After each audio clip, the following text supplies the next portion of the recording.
Je vais commencer par expliquer pourquoi j'ai choisi cet endroit.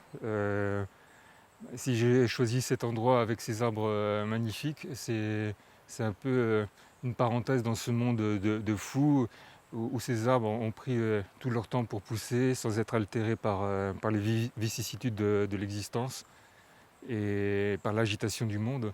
Donc ils ont probablement vécu la guerre, les guerres.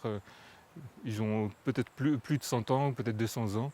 Et, et comme le choix de venir ici, c'était une parenthèse, loin de tout, cet endroit est vraiment propice pour vivre des choses loin de tout.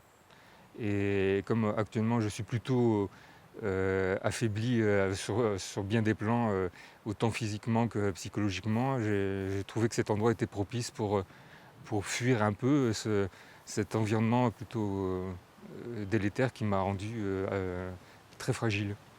Outre le silence qu'on peut trouver au monastère, ce silence, je le retrouve également ici. Pour moi, une forêt, c'est aussi important qu'une église, un lieu de prière, un sanctuaire. C'est équivalent. Parce que pour moi, la vie est assez compliquée, d'autant plus que je passe mon temps à être très vigilant sur ce qui se passe dans le monde. C'est très douloureux de voir les agissements volontaires, autant sur l'environnement, sur les hommes, sur le plan économique, politique, de comprendre les ficelles, les rouages et les agissements est fait de manière intentionnelle et pas du tout fait vraiment fait en pleine conscience. C'est ça qui est le plus désarmant et le plus révoltant, c'est que c'est fait en pleine conscience.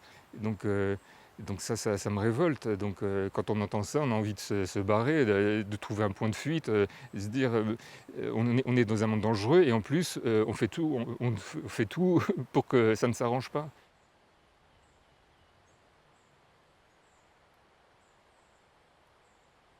J'ai dernièrement vécu des choses très difficiles, euh, autant en termes de violence verbale ou physique, dans un lieu où j'ai vécu.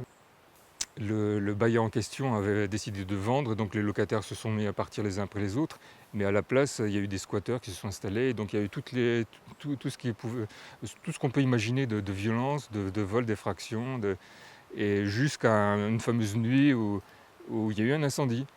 Et comme j'étais en état d'hypervigilance, eh bien, j'ai pu appeler les pompiers à temps.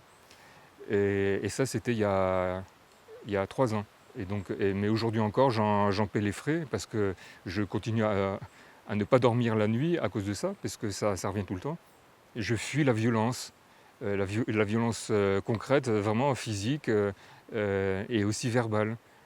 Parce que ça a porté atteinte vraiment à ma santé. J'en ai subi les conséquences. Mon corps s'est affaibli. Et ça, j'en ai bien conscience. Mais j'ai vécu comme un ermite. Et, et ça m'a un peu protégé. Et je continue à vivre encore aujourd'hui comme un ermite. L'objectif n'est pas non plus de me couper du monde. Mais ce que je fais, c'est plutôt de ne pas sortir. Je limite mes sorties. C'est-à-dire que, au contraire de ce que je fais ici, alors que là où j'habite, je sors que pour faire mes courses, et c'est tout.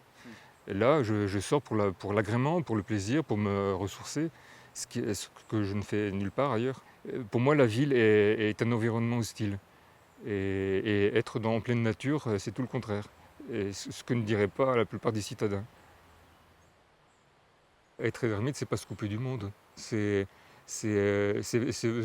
choisir de prendre une plus grande part pour soi, pour mieux se consacrer aux autres. C'est tout le contraire de se couper du monde. Peut-être que c'est difficile à comprendre pour la plupart des gens qui ne sont pas religieux ou qui ne considèrent pas cette notion-là, mais un ermite, il ne se retire pas du monde pour fuir le monde. J'ai mes propres tourments, mais j'ai pas envie non plus que ça en génère d'autres. Donc j'ai envie de changer un peu de paradigme et de changer d'espace pour changer aussi ma vision du monde. En restant chez moi, c'est pas ce qui se passe. Donc je dois être amené à sortir régulièrement, même si je continue à fonctionner un peu comme un ermite urbain, mais continuer à faire des épisodes comme ça pour ajuster comme une lunette astronomique pour mieux voir l'infini. quand on est imprégné dans sa problématique, on ne voit plus rien autour de soi, puisque l'environnement est restreint dans lequel on vit et on subit tout ça, ne permet plus d'accéder à ces autres éléments de référence.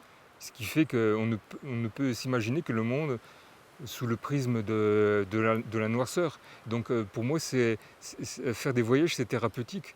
Au même titre que faire de la méditation, c'est de voir d'autres têtes, de voir d'autres lieux, voir d'autres environnements. Ça permet justement de ne plus être aussi braque par rapport à ce que j'ai pu subir. Ça n'enlève pas au fait que la violence, elle a toujours été dans l'histoire de la civilisation humaine. Mais tout n'est pas noir, c'est vrai que tout n'est pas noir. C'est une manière, voyager, c'est une manière aussi de reparamétrer son regard au monde.